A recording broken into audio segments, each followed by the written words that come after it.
Esteban, ¿y me escucha? Con la grabación. Muy bien, 14 de agosto del 2020.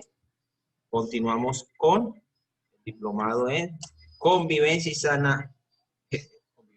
Convivencia, sí, desde el inicio.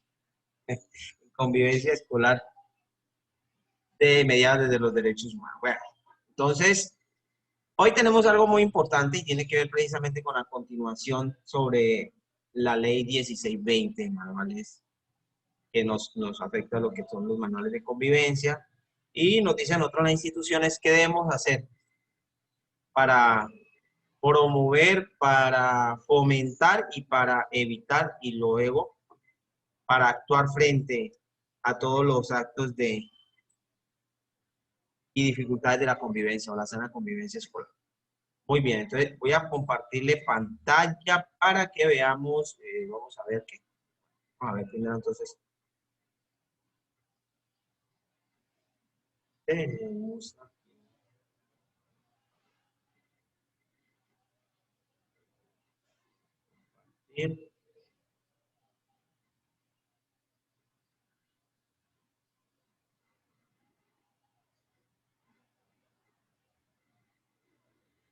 Muy bien. Me avisas, porfa, cuando lo veas.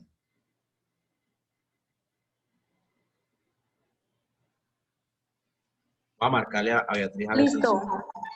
me contesta. Estamos en el glosario. Listo, muy bien, sí es ahí. Voy a marcarle a Beatriz, que ella me dijo, espérese que el bebé termine de comer, no sé. Voy a marcarle a Beatriz.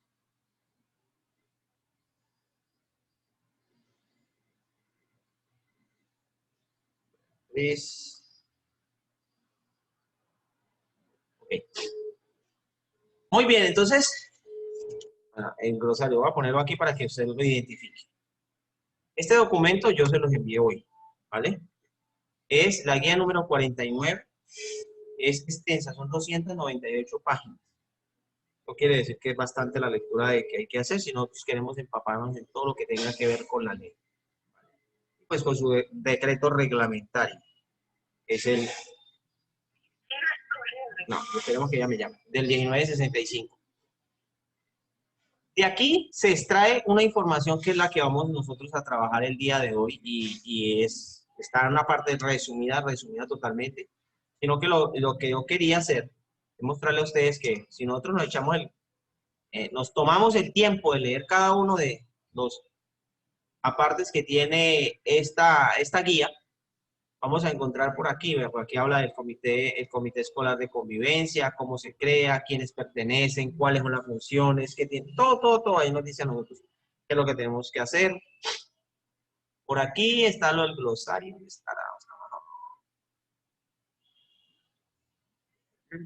aquí está el glosario. Entonces, es muy bueno porque aparece y nos da una especificación y nos dice dónde está la norma, quién es el que la hace, todo esto. Aquí habla de acceso carnal, de acción reparadora, de acoso escolar, intimidación, bullying o matoneo, acoso por homofobia o basado en actitudes sexistas, todo. Agresión escolar, es como para que tengamos nosotros la base conceptual de cada uno de estos. Acoso sexual, actividad sexual penetrativa, acto sexual o relación sexual, todo, aquí está. Y por aquí hay algo muy importante, vamos a seguir bajando. ¿No? Aquí habla del conflicto, ya, también nos dice a nosotros que es un conflicto.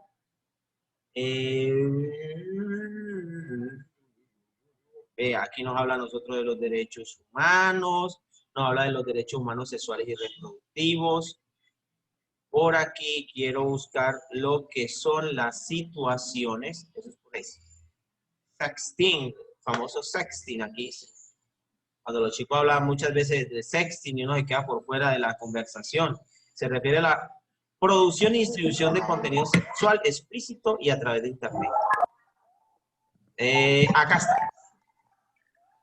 Situaciones tipo 1, tipo 2, tipo 3. Entonces, y esto lo explica más adelante, pero todo esto está resumido en algo que se llama la ruta de atención. Yo sé que ustedes ya la conocen, la han visto, y hoy vamos a trabajar esta famosa ruta de atención. La han visto, ¿cierto? Muchas veces. Estefan. Sí, la ruta de atención. Muy bien. Entonces, ¿esto de dónde sale? Pues sale de la ley 1620 y sale de todo lo que las especificaciones de la aplicabilidad que está contenida en la guía 49. Entonces, aquí hay algo muy importante y está esta parte donde dice establecimiento educativo, comité escolar de convivencia. Muchas veces nosotros esperamos que el comité escolar de convivencia realice sus funciones, pero muchas veces si nos quedamos esperando eso, pues se va a alargar el conflicto y se va a convertir en violencia escolar. Entonces, necesitamos pues evitar.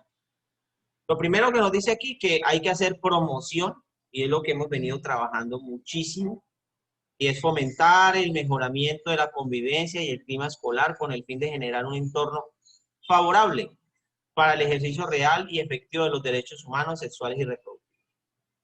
Es lo que yo les venía diciendo a ustedes en estos días que hemos estado hablando, y es que nosotros debemos trabajar algo que se llama aprendizaje vivencial.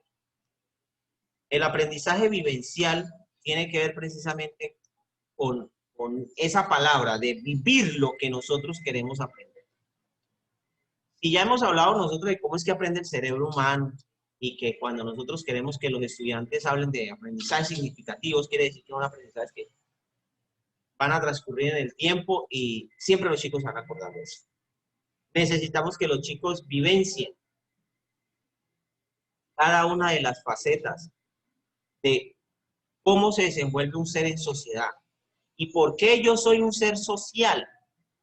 Es que cuando nosotros le explicamos a un chico con bases conceptuales, simplemente se lo contextualizamos al cuaderno, era muy difícil, porque muchas veces nosotros los adultos nos explican cosas y queda uno como, ajá, ya sé qué es eso, pero no lo entiendo. O sea, ya sé qué es, pero no sé ni siquiera cómo llevarlo a un contexto, cómo ponerlo aquí, cómo ponerlo allá. No tengo ni idea cómo ejemplificarlo. Y es precisamente porque nosotros no vivimos esto. Siempre he sido partidario de que nosotros debemos hacer las cosas. Porque si a nosotros nos lo dicen, pues lo entendemos. Cuando lo vemos, pues ya se interpreta mejor. Pero cuando uno lo hace es que aprende. Cuando uno hace es que aprende. Y pues de todo eso, eso lo dijo Confucio hace los años, amén.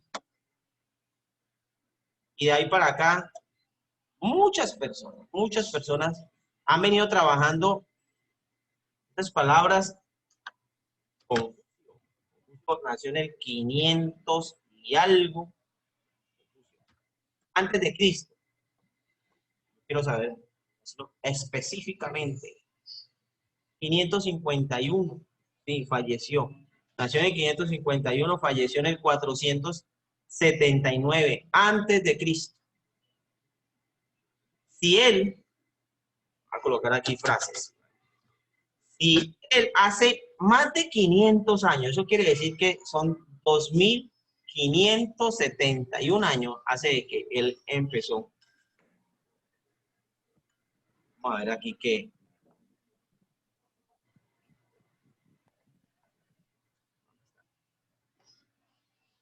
Siempre nunca encuentro lo que yo. Confucio, o sea, una pregunta y siempre he tenido, pero no sé por qué no lo he investigado. Confucio en sí era un filósofo, ¿verdad? ¿Y sus Sí, aportes cuáles fueron? ¿Frases o aportó alguna ideología? No sé. sí, muchísimo, muchísimo, muchísimo. Él parte precisamente, vamos a hacer la salvedad de que Confucio no fue el que inventó la confusión, como dijo una reina de belleza en alguna época. No sé si usted vio el meme. Sí, claro, yo creo que todos aprendimos de ella y cada vez que escuchamos Confucio nos acordamos de ella. Sí, usted sabe que anteriormente todas aquellas personas que pensaban, que razonaban, se decía que estaban filosofando, porque la gente no tenía libertad de pensamiento. Y eran pocos los que empezaban a pensar sobre qué pasaba en la vida y cómo es que se daban las cosas. Entonces, digamos, en el contexto, si yo pienso cómo es que crecen las plantas, entonces yo soy botánico. Yo pienso cómo se engendra un hijo, entonces yo soy médico. Por eso es que estos filósofos eran y sabían de todo un poquito. Nosotros en este momento también sabemos de todo un poquito. De todo un poquito nosotros sabemos. Pero como hoy en día usted tiene que meterse a una universidad para tener un título, para que le puedan decir a usted, oiga, sí, usted sabe hacer esto. Eso es simplemente el mercadeo capitalista que ha dado por eso. Pero anteriormente no. Anteriormente la persona estaba pensando sobre cómo se hacía y cómo se aprendía. Y él dejó una pauta muy grande. Y es que yo quiero buscar esa frase, precisamente. Vamos a ver si es esta. Él dejó una pauta muy grande. No es esta. Sobre el aprendizaje y de a partir de ahí, cómo es que nosotros, 2000 y pedazo de años, después de lo que él ha dicho, se ha venido a investigar esas palabras y nos hemos dado cuenta que es cierto. Nos hemos dado cuenta de que sí, que lo que dijo Confucio hace muchísimos años, estamos hablando de miles de años. No.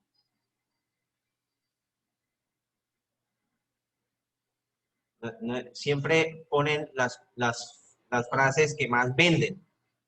Ya lo voy a poner aquí para escogerlo.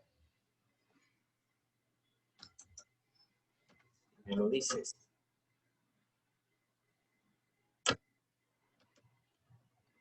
Lo diseñas. Y lo hago. Confucio.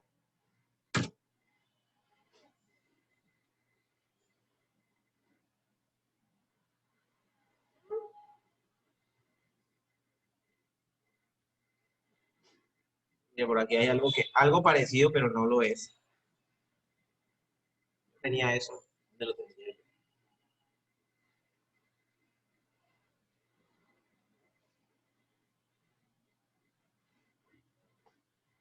Aquí habla de Benjamin Franklin, que lo dijo, pero no es verdad. Eso parte de Confucio. Y hay muchos que han venido y le han cambiado simplemente las palabras, pero sí tiene que ver con esto, lo que yo les decía. Lo que nosotros decimos, y recuerden lo de la pirámide, eso de la pirámide también ha sido una cantidad de controversias. Hay gente que dice que Edgar Day nunca habló de pirámide, que nunca se habló ¿de qué? De la efectividad de los métodos, pero todo eso se ha investigado hasta el momento. Y la neurociencia lo ha dicho. Y si uno, como dice uno, si a uno le ponen dos dedos de frente, usted se da cuenta de que cuando nosotros hacemos las cosas, aprendemos. Cuando alguien me dice eso no es verdad, yo simplemente lo contextualizo, porque cuando uno ya tiene el fundamento que sustenta la teoría, uno ya puede decirle a cualquier persona muchísimos ejemplos para que lo entienda. Entonces yo siempre le digo, bueno, vámonos con la comida, que es lo que más nos gusta a nosotros, la comida. Yo le aseguro de que usted va a un restaurante y en el restaurante usted se come una comida exquisita. No importa la comida que sea, exquisita la comida. ¡Wow! ¡Qué delicia! Quisiera hacerla en mi casa. Usted le pregunta al chef, ¿qué es esto? Él le dice, eso es tal cosa. Ah, muy bien. ¿Aprendió? ¿Usted con esa información puede ir a hacerla? ¿Replicarla en su casa? No. Chef, ¿usted me podría decir cómo se hace? Claro, eso se pica, se echa, se cocina, se hace esto, se hace aquello. Detalladamente le puede dar la receta y a nosotros nos pasa. Nosotros miramos recetas mil y unas en internet. Pero, ¿y nos queda igual? ¿Y lo aprendemos de esa forma? ¿Leyéndola? ¿O esperando de que una persona nos lo diga? Cosa diferente que yo le digo, oiga, chef, ¿será que usted me puede llevar a la cocina y enseñarme a hacerla? Oiga, ya la cosa es diferente. ¿Por qué? Porque ya me estoy involucrando yo en el aprendizaje. Eso nos pasa en la casa. A nosotros, cuando estábamos pequeños, yo que soy hombre, yo no sé en el contexto guajiro, ¿dónde estaba?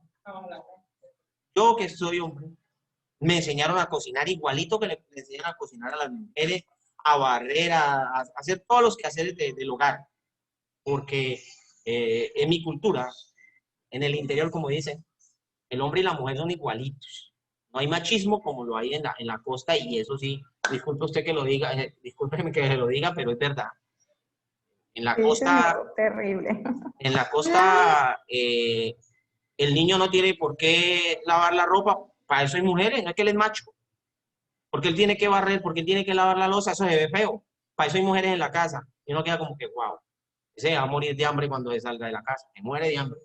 Por eso es que tiene que salir de una vez y conseguirse una mujer para que lo atienda. O sea, tiene que conseguir sirviente. Entonces, a nosotros nos enseñan. Y a mí me pasaba algo particular, y es que mi mamá siempre me decía, hay que hacer arroz, hay que hacer esto, hay que hacer aquello, y sí, sí, sí, sí, esto se hace así, esto se hace allá. Ya empezó a explicármelo, pero yo nunca lo hice.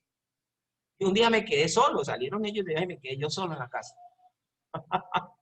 Y yo dije, bueno, a la de Dios, yo me acuerdo de lo que me decía mi mamá, cómo se hacía un arroz, cómo hacía esto, cómo hacía aquello. Tenía yo 12 años y me enfrenté yo a la cocina. Obviamente que no me quedó rico, pero ya me di cuenta cómo se hacía. Y la demora fue que llegó mi mamá y yo le dije, mamá, cuando usted vaya a hacer algo, me da el favor y me dice, venga, píquela, se pica de esta forma. Y aprendí a hacer sancocho. Así, así, así. Y usted el que lo va a hacer. Y yo picaba, echaba, revolvía, pruébelo, hágalo. Yo lo hice. Mi mamá, usted se puede ir. Que yo ya no me muero de hambre, porque yo ya sé cómo hacerlo. De esa forma nosotros aprendemos cotidianamente cosas para nosotros salvaguardar nuestra vida. El cerebro lo guarda para siempre. ¿Por qué? Porque él dice, oiga, es que yo no puedo olvidar esto porque si no nos vamos a morir de hambre, parcero. El cerebro hablándonos a nosotros. Imagínate a Homero Simpson. Eso pasa. Y ahorita, Claro. y Por ahorita ejemplo, nosotros, cuando estamos manejando bicicleta, los totazos que nos damos, pero aprendemos a eso, manejar bicicleta. Y vea, no se nos nunca, olvida nunca más. nunca le olvida. Yo tengo mis cicatrices, y mis cicatrices siempre me recuerdan a mí cuando yo montaba bicicleta y los tramacazos que me pegué. Eso sí es verdad. Pero usted aprende y usted nunca se le olvida. Y uno le dice, usted aprende a montar bicicleta y jamás en la vida se le va a olvidar. No, ¿cómo que no? Si lo de la semana pasada me olvidó. Siempre uno tiene esa información ahí de que a las cosas a uno se le olvidan. El problema es que nadie nos explicó cómo hacía uno para recordar algunas cosas y otras desecharlas. Pues precisamente generando emociones. ¿Qué emoción más grande que usted se cae y se reventó? Llegó a la casa llorando y la mamá coge y le echa alcohol para que le arda más. Y ojalá lo vea yo encasquetado, por ahí dicen así, encasquetado otra vez encima de esa bicicleta, o sea, otra vez montado en la bicicleta. Mentira, la demora que le pasaba al dolor y está otra vez una encima de la bicicleta. Aquí no va a llegar llorando porque más encima le doy yo. Esa era la de mi mamá. Y eso le pasaba a uno. Ahora, uno aprende las cosas haciéndolas, manipulándolas, cogiéndolas. Los niños en la edad escolar en la que se encuentran sus dos niveles, primero y preescolar, ellos necesitan eso. Y nosotros hablamos, y hablamos la vez pasada muchísimo, metiéndome otra vez otro poquito a lo de la neurociencia, de la Escuela Sensorial de María Montessori, ustedes saben. Y María Montessori pues siempre dijo, oiga, nosotros debemos, lo primero es fortalecer y estimular, de ahí es donde nació la estimulación temprana, pues, los sentidos, es lo primero, vamos a trabajar los sentidos, que después se vino estudiando neurodesarrollo y se empezó a hablar de cuáles eran los primeros sentidos y de qué forma se podían potencializar cada uno de ellos, pero que eso no son camisas de fuerza. Cada niño tiene un neurodesarrollo diferente de los otros y que normalmente lo va a adquirir, normalmente, pero gracias a la experiencia exterior, ambiental y que lo rodea. Si usted no le pone muchas cosas alrededor, si su medio que lo rodea es blanco y plano, pues el niño no va a tener necesidad de generar muchas cosas, porque no va a tener la necesidad de coger, de agarrar, de rayar, de brincar, de saltar, de generar herramientas, extensiones de su cuerpo para poder solucionar problemas. Por eso es tan bonito cuando nosotros hablamos de ponerle retos a nuestros niños, ¿ya?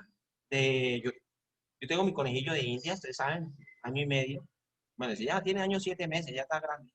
Años 7 meses ya cumplió. Pero es mi conejillo de indias. Y yo le entrego una cosa, le entrego otra. Después me pregunto yo, digo, bueno, el tablero sensorial no le ha funcionado. ¿Por qué? Porque han llegado muchas cosas al tiempo. ¿Qué pasaría si yo empiezo a pasarle una que otra cosa? Pues él siempre va a generar emoción. Recuerden, los niños generan emoción, nosotros los adultos también. Pero nosotros tenemos la capacidad de centrarnos en un solo objeto. Usted a un niño pásele 2 juguetes nuevos. ¡Pah! Él los va a agarrar, pero él va a querer coger uno. Ahora pásele 3, ahora pásele 4. Él los va a tener ahí, pero no va a sentir la misma emoción, va a sentir la emoción solamente por uno y el resto van a quedar ahí. Pero coja esos 4 o 5 juguetes y entréguelo uno hoy. Déjelo que juegue 2 o 3 días.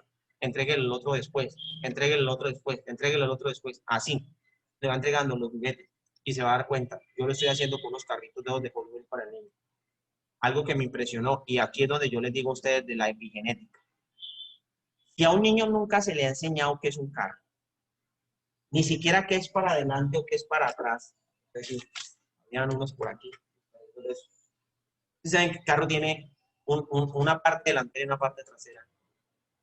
Primero, no sabe qué es un carro. ¿Cómo es que él coge un carro y empiece a rodarlo?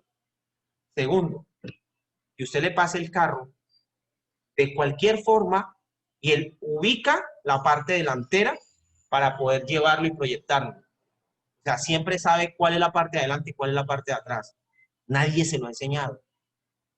Entonces ahí es donde uno empieza a buscar qué es lo que dice la epigenética y cómo es que mis genes han aprendido y eso que ha aprendido ha quedado codificado en ellos.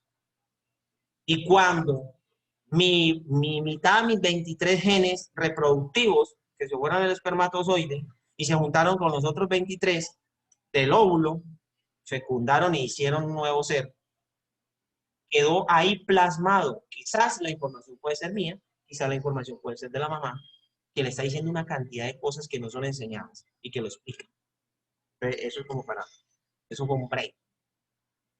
Pero ¿por qué yo hablaba de Confucio y tenía que ver con esto? Y es que a nosotros no siempre nos han enseñado de que cuando nosotros manipulamos la masa aprendemos a hacer la arepa. De resto, olvídese. Usted se da cuenta del niño que nunca ha hecho una arepa porque no sabe. Usted tiene una niña, Stephanie, de 5 años. Entréguele la harina pan, entréguele el agua y dígale, haga una arepa. Solita, no importa, porque nosotros necesitamos equivocarnos. Mamá, yo no sé hacer una arepa, mi amor, tranquila. Haz lo que sea, no importa que haga el reguero que sea, porque nosotros aprendemos esas. Que la niña coja y haga sus cosas.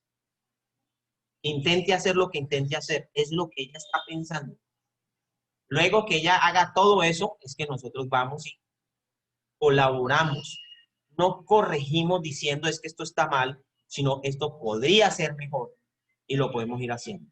Así como sucede y nosotros empezamos a implementar eso en casa, va a ser muchísimo más fácil nosotros implementarlo en el aula. Muchísimo más fácil.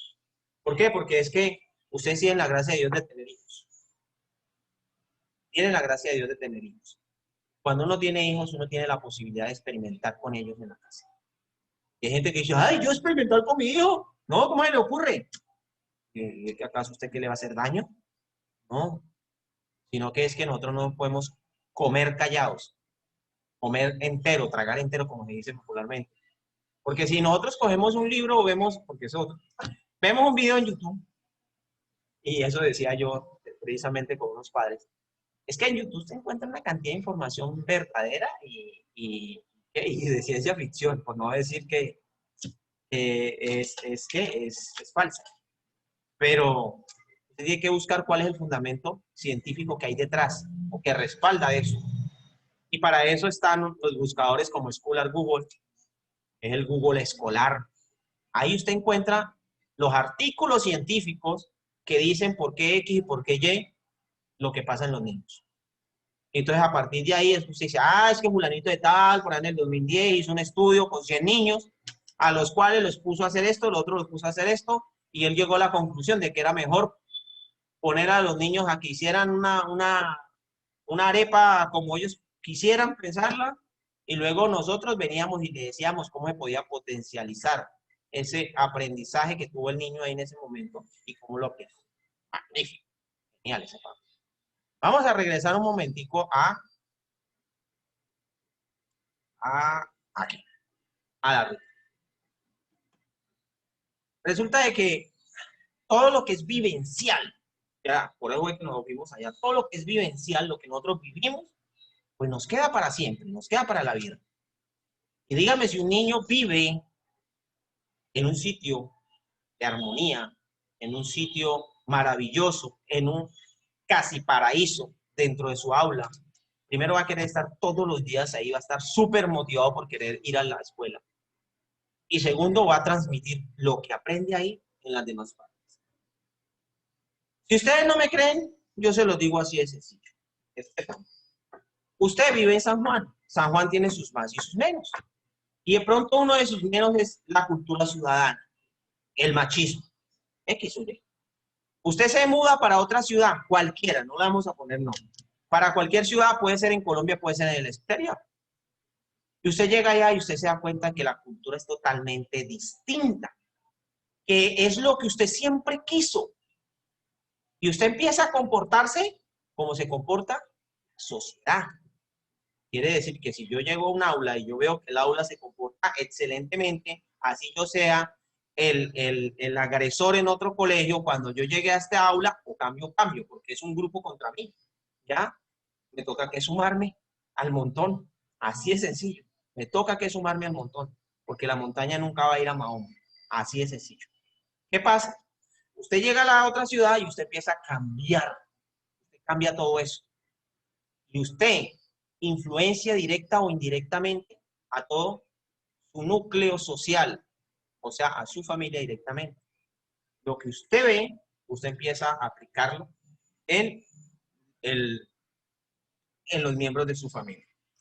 Para muestra un botón, muchos guajiros, estos guajiros, estos que hablan así, estos que son macho, y el macho es macho y se respeta y puede tener 5 o 6 viejas y eso no importa.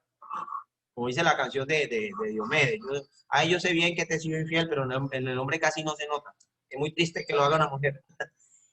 Es verdad, eso es la canción más machista que yo he podido escuchar. Pero cuando ese hombre viaja, cuando ese hombre sale por una universidad, y pasa muchas veces con los pelados que son machistas en el colegio, y se van para la universidad y llegan y consiguen una novia que es de otro lado, que no le aguantan, no le toleran, no le pasa lo que él piensa de que deben hacerse con las mujeres, ese chico cambia. Y cuando llega a su tierra, ya ve las cosas diferentes. Oye, ¿y tú por qué no sacaste a tu novio? Ve, más allá a tomar, vamos a ver, los machos. Oh, no, pero es que así como usted tiene derecho, también tiene derecho su novia. ¿Qué? ¿Te volvió qué? ¿Cagadita o qué? Digamos los machos. Y eso pasa. A mí me ha pasado porque conozco muchos amigos. Así. Y empiezan a cambiar precisamente por todo lo que los rodea. Entonces, si nosotros los adultos cambiamos, que ya tenemos estructuras mentales, que ya somos más duros, más difíciles para que cambie, porque uno dice que el loro viejo no aprende a hablar. ¿Se acuerdan? Un neuromito, cuando hablamos de neuromitos, que el loro viejo no aprende a hablar. Pero no quería decir que el loro viejo no aprende a hablar, sino porque es que estamos muy resabiados, es la verdad. Regálame un poco de agua, por favor. Somos muy resabiados, y usted sabe que la persona adulta es resabiada.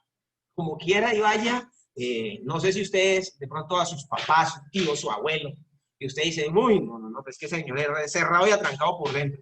Y la llavecita, quién sabe dónde la dejó, se extravió. Usted nunca va a cambiar, por más que usted le diga, nunca va a cambiar. Eso pasa. Yo se lo digo porque a medida que van avanzando los años, las personas empiezan a cerrarse en una verdad absoluta para ellos. Y la verdad absoluta es la de ellos y solamente la de ellos. Entonces, es bastante complicado. Es bastante complicado. Disculpe.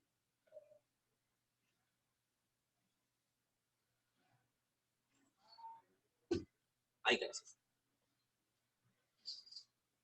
Bastante complicado cuando trabajamos con adultos, pero cuando trabajamos con niños, por Dios, que nosotros somos los que los estamos sacando como si fuera una plastinita dentro de la caja. O sea, todavía están divididos los colores. Todavía no está la masa esa de color verde, no sé, verde caqui, verde barrito. todavía no está. Eso quiere decir que es más fácil todavía nosotros empezar a organizarlos y vamos estructurando unos pensamientos hacia la convivencia, hacia el buen trato, hacia el respeto, hacia todos los valores que nosotros necesitamos que se implementen en los niños. Y es muy importante trabajarle lo de la equidad. Muy importante. Nunca el hombre está por encima de la mujer, ni por debajo. Siempre nosotros estamos en una balanza. Nunca hay algo exclusivo de las mujeres o algo exclusivo de los hombres, a no ser de la reproducción sexual. Ya, esas son dos cosas diferentes. Entonces, sí es importante eso. Es que mi mamá dice en la casa que yo no debo barrer porque para eso están mis hermanas. El problema es la mamá, no el niño.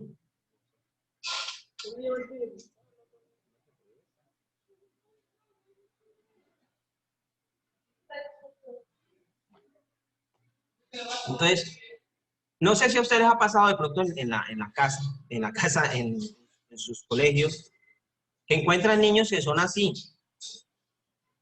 Estefan, niños de pronto que usted se da cuenta de que así por ese camino donde van, va a ser el fiel reflejo del papá, del abuelo, del tío, del que tiene fama de ser machista, prepotente, troglodita, o no sé, o como le diga.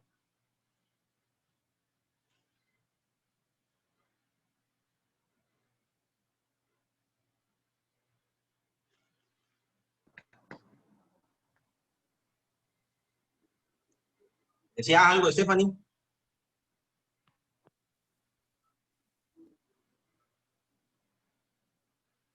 Hola, ¿me escuchas? Sí, ahí sí la escucho. Ah, sí, no, sí, aquí en este contexto se presentan muchas situaciones así, que los niños son bien machistas y entonces, bueno, desde chiquiticos tú los ves así, uno que otro ya con la personalidad costeña, machismo por delante de todo. Sí, y lo triste de esto es que estos niños no nacieron así, estos niños los está haciendo la sociedad así, y es un núcleo familiar el que está interviniendo directamente sobre esto.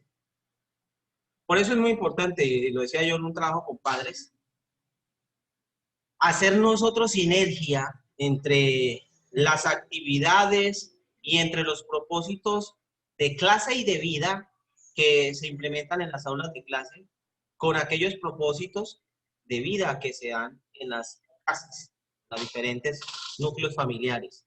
Por eso es tan importante las escuelas de padres, por eso es tan importante nosotros estar en sintonía con los padres de familia, que ellos sepan qué hacemos, cómo lo hacemos, para qué lo hacemos y por qué lo hacemos. Es muy importante, para que ellos también se involucren en el proceso y el niño vea de que no es solo la profe loca que está diciendo allá de que los niños también tienen que barrer, y un peladito así pequeñito, porque yo los conozco. Le dicen a uno, mira, profe, yo soy macho, eso para las mujeres. ¿Cómo así? ¿Cómo así? O sea, que si usted barre, entonces se le cae. Dice uno, no. Y entonces, ¿qué tiene que ver eso? Es que mi papá dice que, ahí es donde está el problema. Y usted siempre va a entrar en contrariedad cuando usted quiera hacer algo y usted está en una sintonía y su núcleo familiar está en otro. Entonces usted va a querer implementar algo en casa y muchas veces se le va a venir la familia encima. Y va a decir, ah, que usted me está volviendo el niño cagado, ahora que es que el niño tiene que hacer esto, eso es para viejas, eso es para mujeres. Porque yo sé cómo es el sanjuanero, conozco muchos sanjuaneros y sé los cerrados y atrancados que son con respecto al machismo. ¿Ya? Entonces, sí es complicado. Lo es complicado aquí en Riohacha,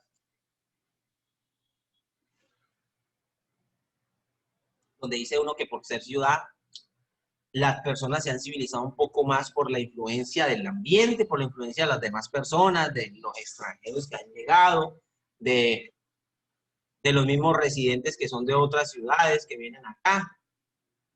Entonces, no sé qué pasa. Cuando nosotros hacemos un trabajo y los padres muchas veces se ponen en contra. Entonces, en vez de nosotros generar una buena convivencia en el aula, lo que estamos es fomentando en que a futuro eso se desate. El segundo punto se llama prevención y ya hicimos todo lo de la promoción, todísimo. Y es lo que nosotros debemos hacer todos los días en el aula. En el aula nosotros debemos generar un ambiente de sana convivencia.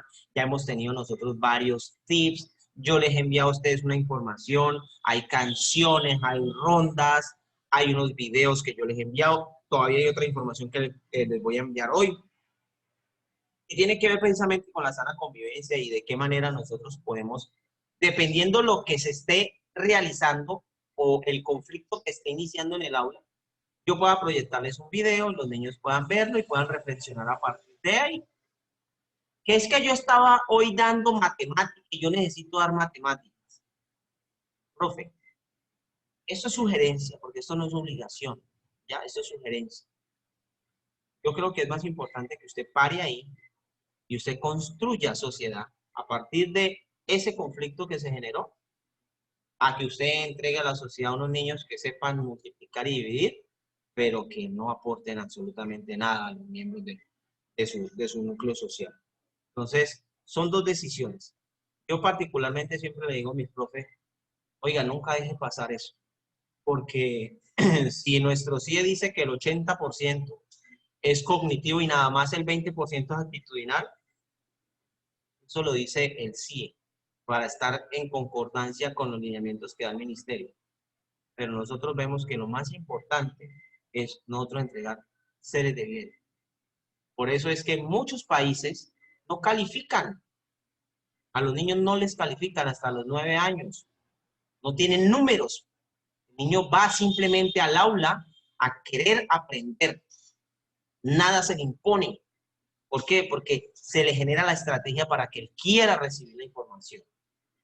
Entonces, por eso es tan importante y uno siempre dice, oiga, si ellos lo hacen así y les funciona, si eso es tan bueno, ¿por qué nosotros no?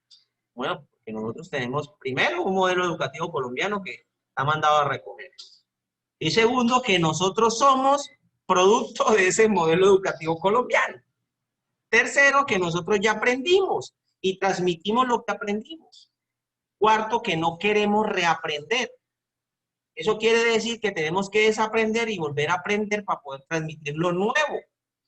¿De qué forma nosotros podríamos hacer eso? Cuando nosotros salimos de nuestra zona de confort, emigramos a otra ciudad, emigramos a otro modelo educativo, donde vemos nosotros de que, oiga, aquí se enseña diferente, aquí es diferente, aquí toca hacer las cosas diferentes. Entonces, ahí sí yo ya entiendo por qué es que me dicen las cosas. Porque es que yo tengo que enseñar así y no como enseñaba de pronto en Colombia y allá en San Juan. Es lo que pasa. Usted nada más se sienta a hablar con un profesor venezolano y le pregunta, ¿cómo es la metodología de enseñanza? Y él le dice a uno, vea, de esta forma, de esta forma, de esta forma. En esta pandemia hemos tenido la oportunidad de nosotros realizar unos conversatorios con algunos grupos que se hacen en Facebook, todo eso. Y hemos tenido la posibilidad de hablar con profesores mexicanos, con profesores ecuatorianos, con profesores argentinos. Todavía no hemos tenido ningún chileno, pero ojalá Dios quiera, más adelante lo podamos tener.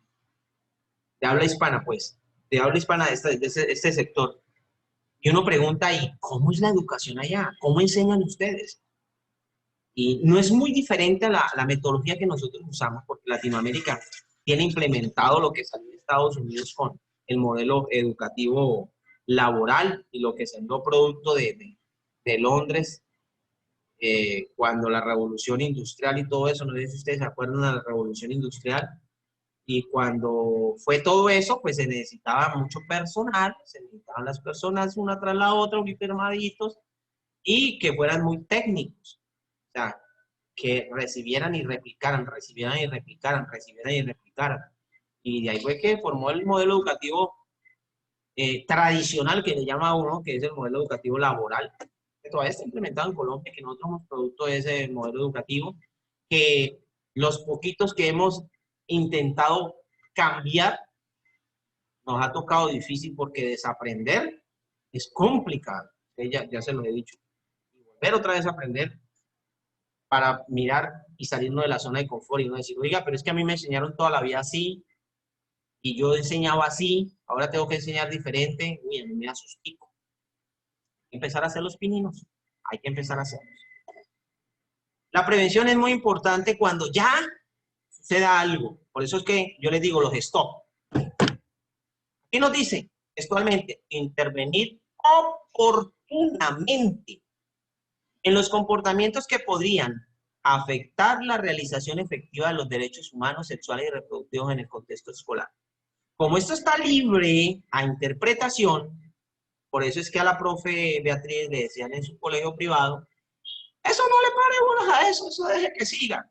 O sea, no hizo prevención, no intervino oportunamente. Y entonces, como ya no hizo prevención, usted tiene que esperar a el siguiente paso, que es prestar atención. Y en atención nos dice que hay que asistir oportunamente a los miembros de la comunidad educativa, en este caso particularmente a los niños, frente a las situaciones que afectan la convivencia directamente. Nosotros no intervenimos cuando está sucediendo algo, ya se metieron el puño, le clavaron el lápiz al compañerito, entonces ya hay que nosotros empezar a hablar de todas las tipologías que se van creando a raíz de la violencia escolar. Y el último punto nos dice a nosotros que hay que hacer seguimiento. Dice, seguimiento y evaluación de las estrategias y acciones de promoción, prevención y atención desarrolladas por los actores e instancias del sistema institucional. Yo les digo igual, si yo me hago una autoevaluación y si a mí me dicen, no, lo que pasa es que allá en el aula suya esos niños mantienen mordiéndose, pegándose. Disculpe, profe. Cuando yo estoy haciéndole seguimiento al proceso, yo le hago una evaluación al proceso que yo estoy teniendo y me doy cuenta de que yo no estoy interviniendo a tiempo. O sea, que yo no hago prevención a tiempo, por eso tengo que llegar a hacer atención. Si yo previniera a tiempo, créeme que no pasarían las cosas. Pero para yo prevenir necesito el espacio y la aprobación de parte de las directivas que me permitan, cuando suceda algo, generar un stop, un tiempo muerto dentro de la clase y trabajarlo en comunidad. No, ¿cómo así que en comunidad? ¿Acaso todos participaron en eso? Porque es que ustedes se van a encontrar directivos que son directivos de nombre. El cargo les queda muy grande. Ustedes van a encontrar personas, y yo lo digo de manera general, a personas que son directivos, y me refiero a directivos desde coordinadores para arriba, tienen el nombramiento, no entiendo ni por qué, pero que no son competentes para estar en ese puesto. Y si nos vamos a los colegios privados, peor.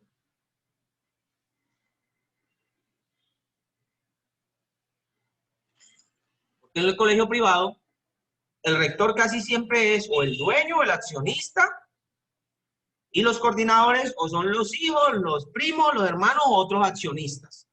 Pero las directivas siempre son parte de los dueños o accionistas de las instituciones privadas. Casi siempre pasa eso, a no ser de que sean instituciones de cadena, ¿ya? Eso sí nombran y escogen muy bien a un rector. Hay algunas instituciones de cadena, son 10, 15 colegios a nivel nacional, y eso sí tienen y escogen un coordinador y todo eso, y bueno, por méritos, como lo está haciendo hoy por hoy Colombia, gracias a Dios. Me he hecho la bendición cuando hablo de la Comisión Nacional del Servicio Civil. Nació para cambiar la mentalidad del colombiano, en que yo no tengo que volverme amigo del parcero o parcero del alcalde o del concejal o del político para que me apalanque a darme un puesto, porque hoy por hoy tiene que usted enfrentarse a un concurso de méritos. Y en ese concurso de méritos, si usted es nombrado es porque usted tiene las competencias, las demostró, o sea, usted es competente. Después de que usted tenga un nombramiento de eso, usted va a decir nadie, es que yo dudo mucho en sus capacidades, sí, pero los de la Comisión Nacional del Servicio Civil no. Y eso tienen sus criterios. Si yo estoy aquí, porque soy competente y demostré que soy apta para el puesto. No me nombraron a dedo como algunos por ahí, 1298 y 2277. Fueron nombrados a dedo. 10, 15, 20 años después fue que vinieron a graduarse ¿de qué? De pregrado. Muchas veces pasa eso. Bueno, pero resulta de que por aquí hay algo y es la tipología. Y vamos a centrarnos específicamente en esto, y es qué vamos a hacer nosotros cuando nos ocurra. Yo les digo algo, profesor.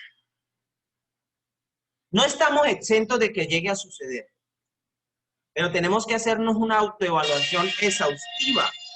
Disculpe.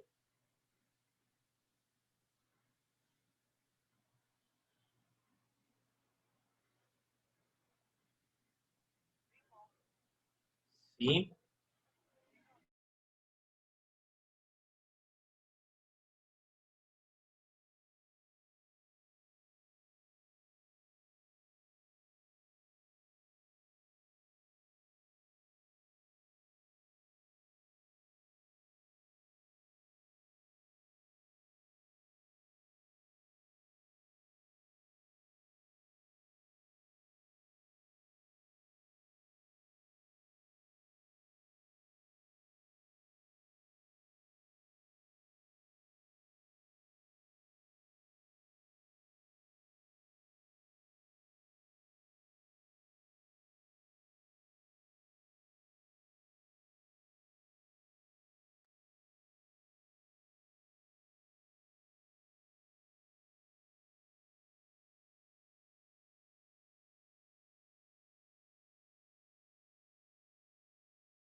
Bueno, entonces, les decía que si a nosotros nos llega a pasar cualquier situación, esperamos que sea tipo 1, esperemos que sea tipo 1, porque uno no está exento a que llegue a suceder, pero es importante hacernos una autoevaluación de qué pasó, cuáles fueron todas las causas que llevaron a que se cometiera esa situación tipo 1 en mi aula o tipo 2 en el aula, que yo no la prevé. Es posible que sea externa, y cuando es externa, usted puede darse por bien servido porque usted está haciendo el trabajo bien. Quiere decir que un niño de otro salón agredió físicamente a un niño de mi salón, ya es una cosa que se salen de las manos. Pero que dentro de mi salón suceda algo de eso, sabiendo que yo trabajo tanto la prevención, tantísimo. Entonces, no sabría yo decir dónde está fallando si no me hago la observación. Resulta de que por aquí aparece la tipología, la tipo 1, y dice aquí que son conflictos manejados inadecuadamente y situaciones esporádicas que inciden negativamente en el clima escolar, no generan daños al cuerpo o a la salud física o mental. Y por aquí dice que hay que hacer, y dice, mediar de manera pedagógica con las personas involucradas. Entonces, aquí es donde está el detalle y dice, pero es que ahí dice con las personas involucradas. Sí, cuando se pelean dos, entonces yo traigo los dos y dejo el resto ahí afuera. Pero yo lo que estoy es trabajando para futuro. O sea, que yo soy una persona que previene, no que cura. Entonces, cuando yo hablo de prevención, yo estoy hablando de que yo tengo que involucrarlos a todos porque todos son propensos a cometer o a generar conflictos. Todos los seres humanos. Y todos mis niños, yo tengo 35 niños, 40 niños, 50 niños en el aula, no importa. Todos son propensos a generar conflictos. Yo quiero que así como él metió las manos a la candela, se quemó y está llorando, yo llamo a todo el mundo y les digo, vea, esto es candela, si yo meto la mano aquí, me quemo y duele y le va a pasar lo que le pasó a él. Ya les estoy enseñando a los demás lo que le está sucediendo a él. No tengo por qué esperar que los demás también empiecen a meter la mano a la candela y se vayan quemando. Dime, Stephanie. Bueno, José, yo tenía, bueno, me ha pasado con varios alumnos en varios años. Últimamente me pasó con un niño que yo lo consideraba, o sea, no soy doctora, digámoslo así, pero yo veía que sus actuaciones no eran normales, sus actos no eran normales. Para mí, nunca lo expresé, pero para mí ese niño de pronto tenía como que alguna clase de esquizofrenia o algo parecido. Entonces, la situación con él era que le pegaba a todos los niños, él estaba sentado y de repente se paraba, le quitaba las cartucheras, los pateaba, comenzaba a decir, ¿ustedes creen que yo estoy loco? Yo no estoy loco. O sea, cosas así sin los demás niños estarse metiendo con él, porque yo en eso era muy detallista para ver si lo molestaban, se metían con él. Y no, el niño solito buscaba su problema, pateaba, hacía de todo, le pegaba todo el que quisiera. Entonces fue una situación que para mí fue muy difícil de manejar porque la mamá no me ayudó, o sea, no me brindó esa información necesaria. Y la mamá, o sea, pensaba que eran mentiras mías, que el niño era así. Llevé eso hasta rectoría, coordinación, pero como son niños pequeños de primero, la respuesta que yo recibí de allá era que ese problema como que no era tan grande, esto era lo que me hacían ver, que ese niño no, que está pequeño, que se está desarrollando la personalidad, que hay que encasillarlo, que hay que, ¿verdad? Entonces, bueno, así pasé el año con quejas de todos los padres por ese niño, con quejas de los mismos alumnos, pero cuando pasó a la otra sede, porque yo me encargué de que el niño estuviera en la otra sede, porque aquí en la sede que yo estoy también hay un segundo, él pasa a segundo, pero de la otra sede, y allá el niño allá no me demora ni un mes, demoró casi las 3 semanas, y enseguida lo retiraron porque allá sí estaba el rector, allá sí estaba la coordinadora, la psicoorientadora, todos los días con él. Entonces se dieron cuenta de que en realidad yo tenía razón y el niño lo sacaron. Entonces incluso el rector llegó a decir que él no sabía de ese niño. Y yo, Dios mío, tanto que hice yo el año pasado para que van a decir que él no sabía nada de ese niño. Bueno, el niño lo sacaron, lo tienen en un colegio, en un instituto especializado en tratar niños con dificultades de comportamiento y eso, y aún así escucho comentarios de la profesora que el niño necesita atención médica.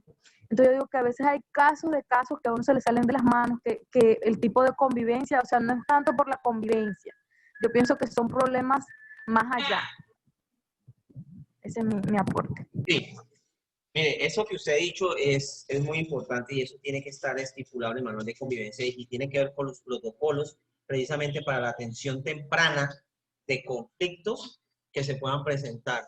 Y tiene que ver con trastornos de la personalidad, de trastornos del aprendizaje, todas esas cositas. ¿Por qué? Porque es que si usted tiene un niño con TDAH, por ejemplo, hablarlo así en general, usted como profesora va a ser muy difícil identificar porque son niños que apenas están iniciando. Si son niños de 6 años, son niños apenas están iniciando con estos comportamientos, o sea que no son tan marcados. ¿Qué pasa? Que si nuestro manual de convivencia está estructurado y dice que ahorita hay una norma que es la 1421 del 2017, es nuevecita, y habla precisamente sobre algo que se llaman los PIAR. Y esos famosos PIAR hay que hacerlos con los niños que necesitan educación especial, necesidades especiales educativas, los famosos NE. Esas necesidades especiales educativas están enmarcadas dentro de un diagnóstico clínico, pero eso no lo hace el docente. Pero usted como docente, usted con una estructura, un formato que debe tener la institución, usted le hace un seguimiento al niño y usted dice, según el formato, dice que el niño hace esto, hace aquello, hace tal cosita, y el niño lo está haciendo, regularmente lo manifiesta. Yo le paso eso a psicosocial. Psicosocial tiene la obligación, no es si quiere, tiene la obligación de llamar al padre de familia y solicitar un diagnóstico por psicopedagogía. ¿Ya?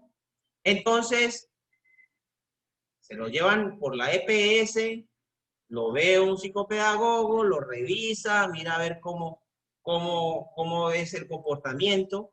Si él cree que necesita llevarlo hasta neurología, lo lleva porque pronto puede ser un retraso. Nunca sabe qué puede tener el niño.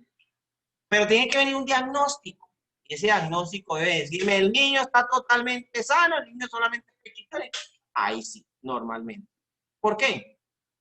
Porque es que el manual de convivencia tiene que tener unas consideraciones especiales para estos niños. El CIE, el Sistema Institucional de Evaluación de los Estudiantes, tiene que tener unas consideraciones especiales para estos niños. Yo les comento algo específico. El colegio privado donde yo laboro, ese colegio atiende niños especiales. específicamente del espectro autista.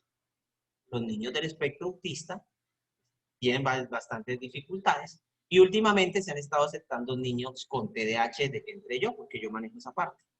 Entonces yo le dije, profe, no hay problemas, yo capacito al personal, a los profesores, no para tratarlos, sino para darles técnicas para que tengan la paciencia. Porque son niños que no son fáciles, porque es un carrito de chupón. Entonces siempre digo el carrito de chupón. ¿Por qué? Porque es que cuando estos niños llegan al aula y no vienen diagnosticados, usted no sabe cuál es el nivel, si son medicados, si no son medicados, y cuáles son las sugerencias, recomendaciones que están dando los especialistas. Entonces, es complicado cuando yo no tengo un diagnóstico. Le voy a comentar un caso particular, vamos a esperar que regrese, porque se le fue la vamos a ver, la grabación. Listo, entonces, estaba diciendo de que lo que tú dices es importante, pero nosotros necesitamos estar basados en un diagnóstico. La institución donde yo laboro, llegó un niño particular. Cuando yo lo vi en formación, un niño en grado sexto llegó el año pasado, alto, pero cuando yo lo vi y le vi movimientos estereotipados, que son movimientos repetitivos, posiciones, gesticulaciones, vistas, bueno, hay muchas cosas acá. El ojo de unos se le pone a uno como clínico, dice uno, porque ya empieza uno a ver más allá de lo evidente. Ah, Beatriz no ha podido dormir el bebé. Tranquila, Beatriz, aquí en el video. Ahí llevando la otra.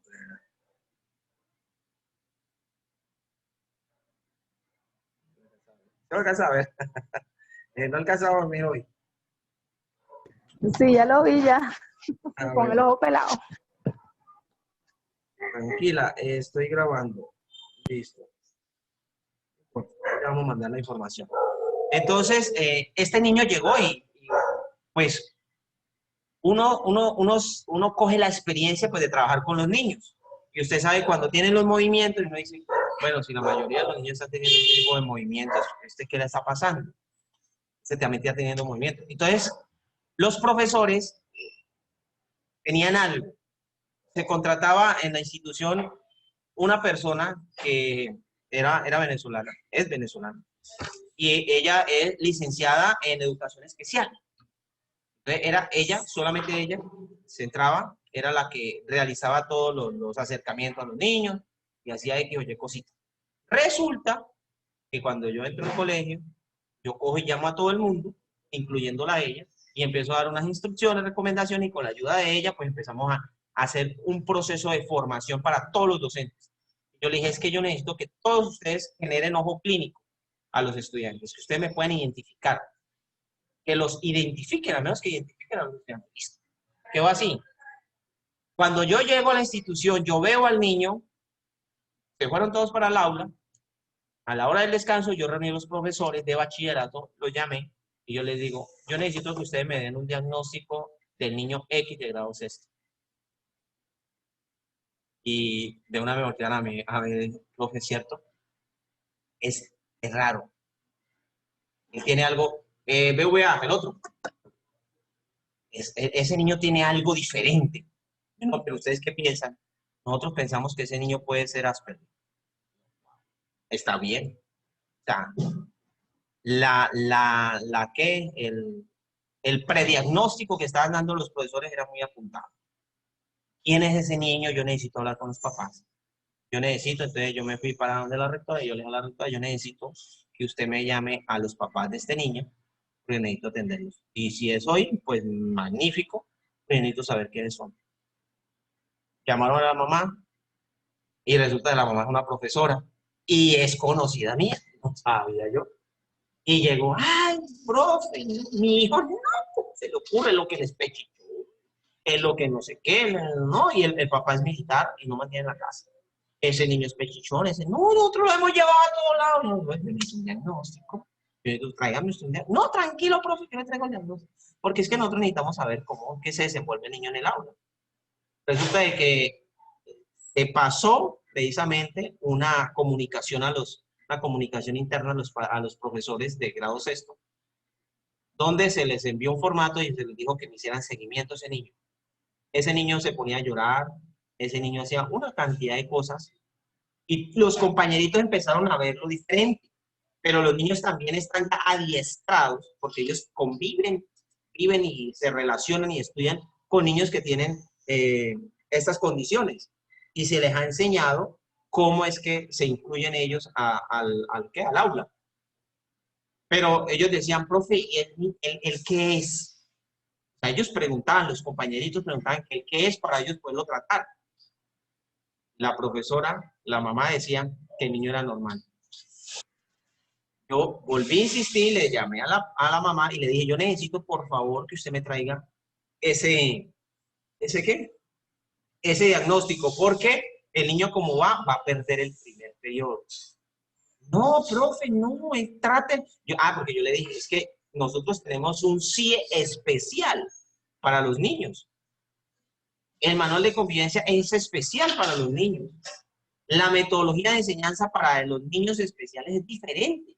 Nosotros necesitamos saber para yo poder darle la orden a los profesores de que al niño lo traten como X o como Y. A mi hijo no me lo van a etiquetar, a mi hijo no sé qué, no. ¿Qué me decían los profes? Profe, este niño no responde, este niño uno le dice que copie y él no copia.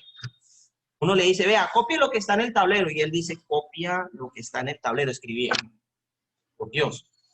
¿Cómo hace uno con ese niño entonces? Y uno le dice que haga alguna cosa, se pone a llorar.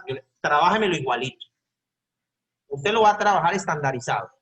Tráemelo estandarizado. Si el niño no responde, póngale una nota mala. Mándele de una vez su informe a la casa.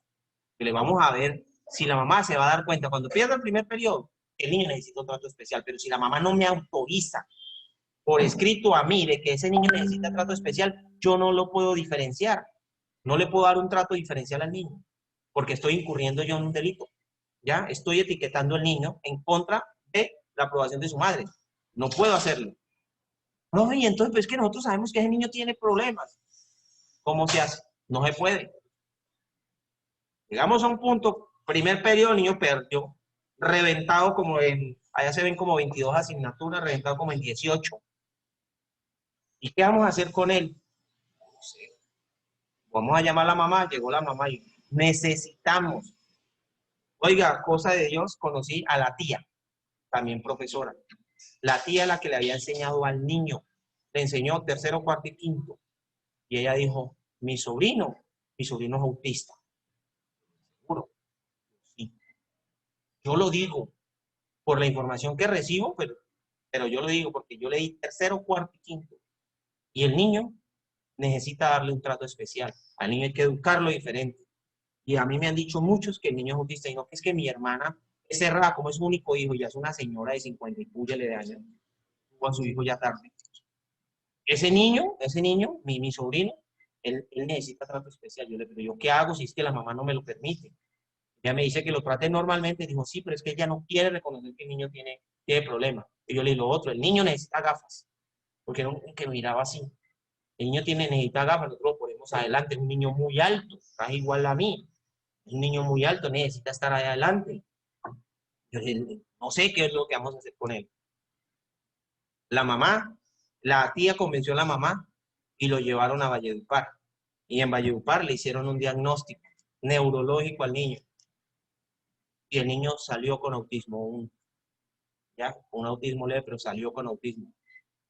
Y nos mandaron una cantidad, que es lo que nosotros necesitábamos, de recomendaciones y sugerencias para nosotros tratar al niño. Bueno, nosotros ya los tenemos, pero necesitábamos eso. Cuando nos entregan eso, ya uno descansa y ya uno puede empezar a trabajar al niño diferente. Ya los profesores lo pueden trabajar diferente. ¿Por qué? Porque nosotros no podemos aislar el niño, no lo podemos nosotros diferenciar si nosotros no tenemos una aprobación de los padres de familia. Segundo caso, y esto es importante porque es transmitir las experiencias y de ahí es donde aprendemos. Niño, grado octavo, loco, un carro chocón, de aquí para allá, de allá para acá. Ese niño tiene algo. Yo me metí al aula a dar investigación. Yo quería ver el contexto y manejarlo desde el punto de vista del rol del profesor, no del rol del coordinador. Me metí al aula y él no me dejaba terminar las frases. Yo iba a hablar y él de una vez metía la cuchara y me terminaba, o se iba por otro lado. Él se sentaba así, se sentaba allá. Ellos no tienen movimientos suaves, sino movimientos rápidos, ¿ya? Así, que me parecen un pajarito. Entonces, solamente tuve una clase, no necesité sino una clase, para yo decir, ese niño tiene TDAH y, y puede ser combinado. O sea, no es el trastorno por déficit de atención e hiperactividad, sino con hiperactividad y de pronto con otro trastorno asociado. Entonces había que identificarlo. Resulta de que se habló con la mamá y la mamá igualita. No, como que no, pero que él es cansón, él es ladilla, él es piñoso, él es... Pero él es normal. Es que es un niño normal. Nosotros no estamos diciendo que porque el niño tenga de pronto un trastorno por déficit de atención, el niño sea diferente. No estamos diciendo de que ni el niño es retrasado, ni que es mongólico, como de pronto muchas veces lo dicen ellos. Es que mi hijo es mongólico. ¿Qué? No, estamos diciendo eso. Pero me da una cosa totalmente diferente. El niño tiene algo, una condición especial. Nosotros necesitamos saber qué tipo de condición especial es. Pasó así, se lo aguantó la institución así, nunca fue diagnosticado, el niño rendía, pero a veces rendía y otras veces no rendía, a veces le decía una cosa, el niño se lo olvidaba, etcétera, etcétera, etcétera. El niño empezó a hacer diabluras en el colegio, empezó a volverse agresivo, llegó a noveno. El año pasado este niño, insoportable, insoportable, era un carro chocón, literal, él no se quedaba quieto, no se podía sentar, él se sienta y se corren para allá, brinca para acá, hacen para allá.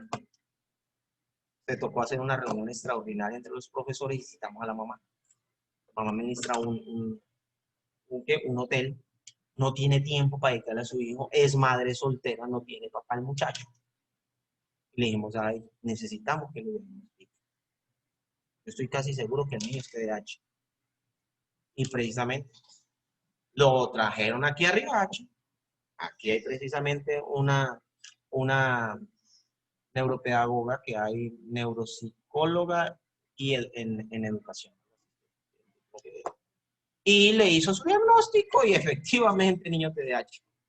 Y adicional, ¿cómo se dice? Lo recetaron, ¿ya? Entonces, de una vez le pusieron medicación. Y el niño necesitaba ingerir pastillas todos los días. Todos los días tenía que estar medicado. Precisamente para controlarlo, porque eso iba a ir en aumento. Hoy por hoy, el niño está más controlado, ya está en décimo el niño, está más controlado, asiste a pre-IFES conmigo, ya la cosa es diferente. Ha cambiado totalmente, pero se necesita diagnósticos, ¿ya? Y nosotros necesitamos pasar. Mire todo lo que usted sufrió con ese niño. Un niño que usted creía de que, o sea, que tiene un comportamiento diferente, es que uno en el aula se da cuenta, y no es diferente. Pero también hay algo importante, y es el trastorno por déficit de atención e inactividad. Yo soy muy enfático en eso, porque cuando yo estuve en el aula, en la institución que recibe niños, porque es que ese es el problema. Cuando usted etiqueta, porque es que las etiquetas a veces son buenas, a veces son malas. Cuando usted etiqueta una institución donde dice, allá tienen especialistas, allá tienen gente preparada para atender niños que tienen dificultades en el aprendizaje, si yo sé que mi niño no es como muy normal, yo me lo llevo para esa institución y me quedo callado. Que ellos allá investiguen, que ellos allá identifiquen qué es lo que tiene mi hijo. Llegan niñas así. Eso aplica mucho en las niñas. Los niños sí, por su sistema endocrino, ellos manifiestan la hiperactividad súper rápido. La inactividad se convierte en hiperactividad, pero cuando ya se llega al estado de madurez o de pubertad. Las niñas son que sí, calladitas, no dicen nada, no responden, no son canzones, son No quietitas. participan, muchas veces no participan y los ve uno ahí y uno dice, ese es el estudiante perfecto, el que no habla, el que no interrumpe, pero no, yo digo que cuando se va a los extremos son malos, porque una niña muy calladita que no participa, uno no sabe si está aprendiendo, y es muy difícil manejar esa situación también. Ellos tienen algo y es que se van. voy a explicar esa partecita. ¿Qué es eso de que se van? Son niñas que quedan viendo lejos. No sé si usted me entienden cuando yo digo eso. No sé si me Sí. entiende. Sí, sí. Okay. Esas personas que quedan viendo y que usted cree que lo están viendo usted, pero no lo están viendo usted, no que están como por ahí. Esas personas tienen déficit de atención. Ellas están, ellas no están viendo, sino mirando. Son dos cositas como parecidas. Ellos tienen los ojos y no están enfocando nada. O sea, tienen los ojos abiertos por inercia. Y ellos están ahí así, pero están como por allá, al otro lado, no sé. Y créeme que en su cabeza puede estar ocurriendo una cantidad de cosas totalmente diferentes a lo que está pasando en el aula. ¿Ya? Y ellas empiezan así, Claro. desde pequeñitas empiezan así. Cuando llegan más grandecitas es donde empiezan los problemas. ¿Ya?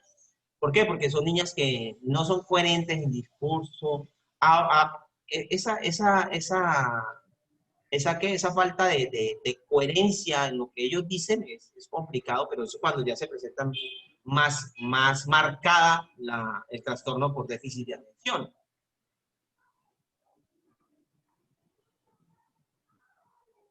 Eso es bueno, cuando yo me meto siempre en eso, aunque cuando estamos nosotros en la parte, ¿cómo se dice? Presencial física, hay profesores que empiezan a hablar sobre trastornos de aprendizaje y todo eso, y uno dice, bueno, no se preocupe. Cuando usted quiera hablar de trastornos de aprendizaje, los invitamos nosotros a unos cursos específicos sobre eso. Pero aquí estamos hablando de eso y es muy importante nosotros trabajarlo. Es muy importante trabajarlo. Y tener más o menos nociones. Es muy bueno tener al menos nociones porque la educación especial da plata. No les digo, da plata. Si usted tiene la oportunidad de hacer una maestría en educación especial, háganla. Háganla. ¿Por qué? Porque es que eso genera un recurso adicional mejor que si usted tuviera en carrera docente e hiciera simplemente una maestría. Una maestría, si no la regala el gobierno, tiene que invertir 20, 30, 40 millones dependiendo de la universidad. Y eso lo que le van a aumentar el sueldo a usted es nada. Entonces, si usted coge y saca las cuentas, como dice uno, y dice, si yo invierto 30 millones y me voy a ganar 300,000 pesos de más mensualmente, eso quiere decir que yo voy a recoger la inversión en tantos años. No es rentable, porque muchas veces pasa eso, no son rentables. No es rentable hacer un posgrado para uno querer aumentar el sueldo. No es rentable. Que uno lo hace, muchas veces uno lo hace por querer aumentar el conocimiento, pero es que eso cuesta y cuesta mucho. Cuesta mucho. Entonces, ahí es donde está el problema. ¿Ya? ¿Qué pasa con la educación especial? Que como no hay casi educadores especiales, Colombia los está necesitando y hay concursos específicos para esos. Y ya hay una figura, que es lo bonito, ya hay una figura, en la resolución 09317 lo dice, hay una figura que es el educador especial. ¿Ya? Entonces, ese educador especial tiene unas funciones especiales. Y ese no es un docente de aula, es un docente acompañante.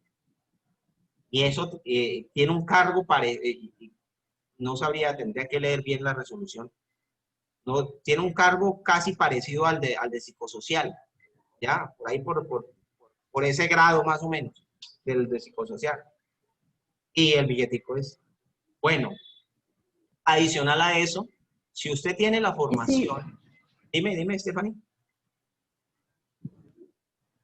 no, sí que llegamos al tema llegamos al tema de los déficits de atención, de estos trastornos del aprendizaje, porque esto es lo que afecta, digamos que no 100%, pero yo digo que un 50% afecta a la convivencia escolar, porque siempre van a haber burlas por ese niño que está afectado de alguna manera, se van a burlar los compañeros, si genera cualquier conflicto. Entonces también es importante conocerlo para la convivencia escolar. Sí, por eso, no, por eso es importante, por eso decía yo que trabajar en esto de la promoción, para evitar llegar a hacer prevención. Cuando nosotros trabajamos mucha promoción, que es lo que nosotros estamos encaminados a hacer, no se presenta eso, y antes al contrario, se presentan conflictos, pero por sobreproteger a este tipo de niños. Nosotros tenemos en este año, en 11, en grado 11, a un compañerito. Él es autista y tiene un grado alto de autismo, pero él ha tenido intervención desde pequeñito, entonces él ya hace contacto visual, él ejecuta muchas cosas guiado, pero lo hace. Y él ya está grande.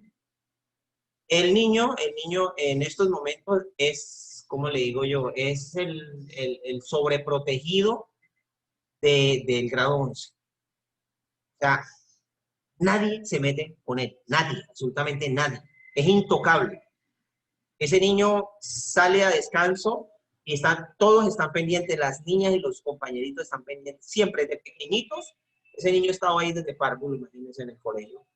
Entonces, ese niño han hecho una amistad y lo defienden tanto de que siempre han habido inconvenientes y conflictos con otros grados por problemas con él. Porque él a veces va y coge algo, por ejemplo, están jugando unos niños con un balón y él le cae el balón por ahí cerquita y él lo agarra y arranca a correr. Y los otros no se aguantan eso y entonces lo llaman por el nombre y fulanito, venga, pásame eso. Y a veces lo empujan y ahí es donde se forma el avispero. Entonces llega otro y empujan al niño y una vez se vienen los de 11 a atacar a los otros. ¿Y usted por qué lo toca? ¿Y usted por qué no sé qué? Y siempre se han formado esos conflictos. Es por la sobreprotección.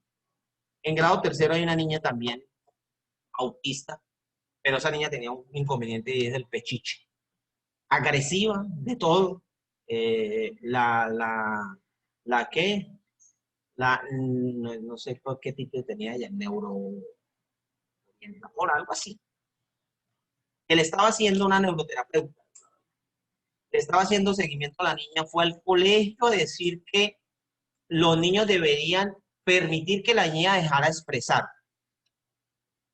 Oiga, y estuvieron tan de buenas que yo no estuve ese día en el colegio. Y después me llamaron a mí a decirme a mí de que había ido una neuroterapeuta a decir de que la niña podía hacer lo que le dara la gana y que los que tenían que tener paciencia y tolerancia eran los demás. Y yo le dije, no, señor, no, señora, si la niña está en este colegio es porque ella está en un proceso, en un programa de inclusión.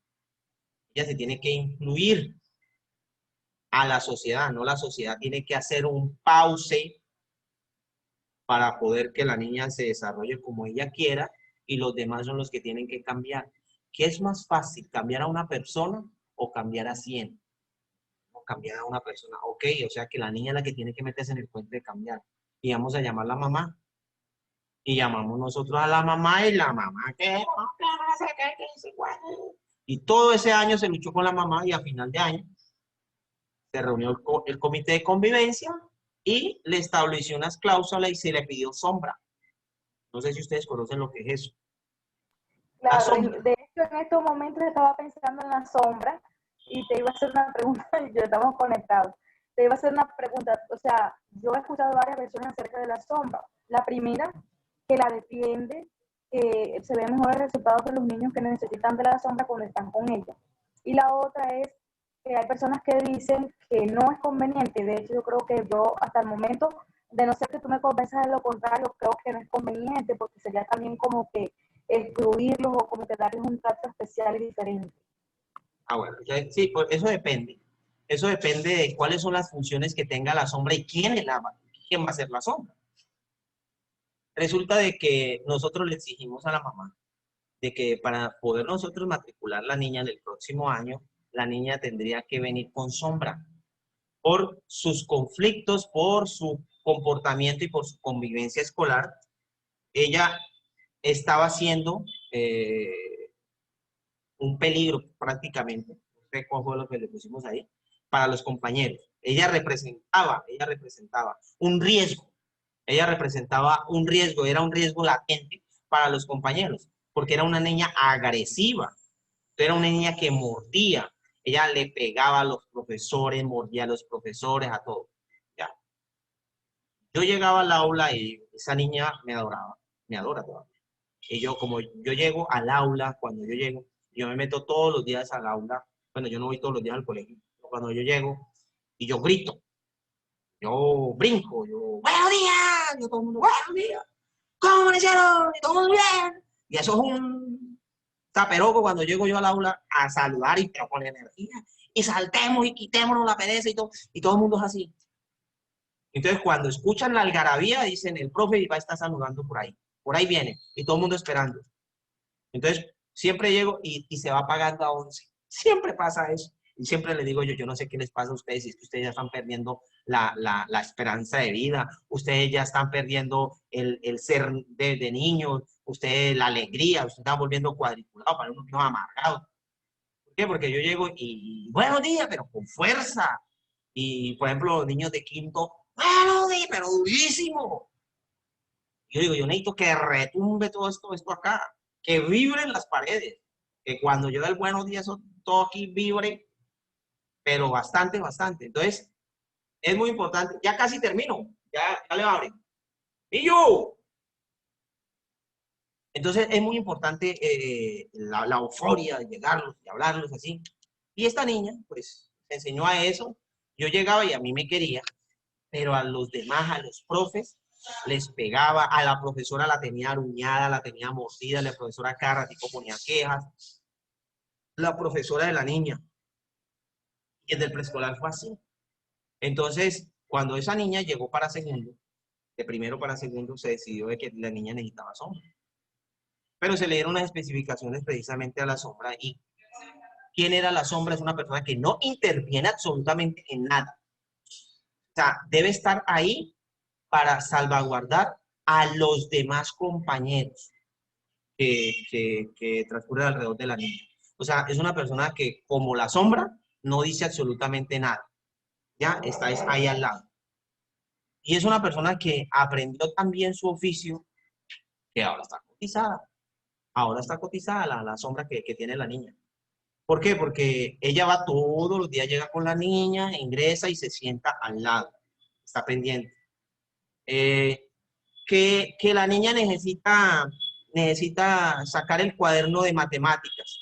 Iba a la sombra a sacar el cuaderno de matemáticas. Yo le decía a la profesora, dígame, ¿qué hace la sombra? ¿Qué hace? O sea, se ha convertido en una sirvienta de la niña. Y yo, venga, un momentico, venga para acá. Yo le digo que usted está haciendo mal el oficio. ¿Cuándo usted ha visto que una sombra hace algo por nosotros? Es más, usted muchas veces necesita sombra y la sombra no se la da. Antes la sombra se la quita, porque la sombra está atrás. ¿Usted qué tiene que hacer ahí? Estar pendiente de que la niña no cometa los inconvenientes que estaba cometiendo el año anterior, que es ir a pegarle a los compañeros, ir a morderlos, ir a clavarles el lápiz, eso. Pero la niña tiene que tener un desenvolvimiento natural en el aula. No pueden hacer eso. Ahí es donde está el problema. Las indicaciones. Cuando usted deja una sombra dentro de una institución a que haga lo que quiera, muchas veces se convierten en apoyadores. Entonces, va a estar la niña más un adulto que la va a apoyar en todo lo que haga. Y eso se presenta en inconveniente. Y la niña se va a acostumbrar a que va a tener una persona que va a ser prácticamente como un guardaespaldas, que me va a cuidar, que me va a proteger, porque ella siempre me va a cuidar, me va a proteger. Deje. Usted solamente tiene que intervenir cuando ella vaya a cometer ya algún daño contra alguien, vaya a generar violencia dentro de la institución, es cuando interviene la sombra. De resto, déjela hacer. Que la niña está haciendo una pataleta o alguna cosa, ahí es donde usted interviene. Pero que tráigame el cuaderno fulanita y que la sombra es la que tiene que parar así y llevarle el cuaderno. No, señora. No, señora, porque usted no la sirvienta. Usted es la sombra, son dos cosas diferentes. Entonces, no sé cómo están funcionando las sombras allá en el colegio. No sé qué experiencia tengas tú con lo de las sombras, tú me dices. Bueno, pues era un poquito, sí, no era como un espectador, más bien era como agente participativo, le dicen. No, yo no lo viví. Ah, Estuvo en grados avanzados la sombra, pero era con una niña, creo que era una niña ciega. Yo solamente escuché la conversación del colegio en una reunión y decían que no era conveniente de que la niña tuviera esa sombra, porque ella tenía que valerse por sí misma. sí, por eso, porque es que se convierten en apoyadores. Y las niñas, los niños que tienen sus sombras, Y que no va a estar con ella siempre. exacto, entonces se vuelven dependientes de la sombra, ¿ya? Eso es un problema grandísimo. Y el problema es que correcto. muchos padres, como hay veces las EPS no pagan sombras, ¿ya? Entonces hay padres que les toca meter la mano al drill y lo que hacen es conseguir cualquier persona, en serio, cualquier persona. Y una sombra no es cualquier persona, una persona preparada para hacer eso, ¿ya ve? Entonces ahí es donde está el inconveniente. Si usted consigue cualquier persona, pues al menos capacítela, por Dios. Busque una persona o busque el mismo neuroterapeuta que le está enviando a usted la necesidad de la sombra para que la oriente y dígale, vea, es que yo tengo plata, pero yo tengo una prima, una sobrina que no está haciendo nada, yo le voy a pagar un sueldo a ella para que sirva de sombra en el colegio, pero yo necesito que me la instruya. ¿Qué puede hacer ella y qué no puede hacer? Es que ese es el delito, es el delito, el problema. Cuando llegan al aula y imagínate, si la sombra participa en clase, vaya de aquí. Ah, usted no tiene por qué. Lo peor dicho es que la sombra no tiene ni voz ni voto dentro del aula. Nada, absolutamente nada. Es una cruel y suena todo eso, pero para eso se contrató. Para estar callada totalmente en el aula. Eh, solamente debe referir. Tú no sabes que en estos momentos la sombra de los estudiantes, la sombra de los estudiantes ahora son los papás. Apoyadores les digo yo, porque resulta que como estoy en primero, siempre les estoy pidiendo audios de lecturas y efectivamente ellos me mandan los audios perfectos. Y tú los escuchas y uy, sí sabe leer, uy, sí sabe leer. Cuando ya uno hace una videollamada, entonces uno le hace un dictado personal a ellos y ya en el fondo tú escuchas la vocecita que les está diciendo, que les está leyendo despacito mínimamente y se escucha la voz del niño donde lee, o sea, está repitiendo lo que dice el papá. Entonces yo ahora les digo a ellos son las sombras de los hijos.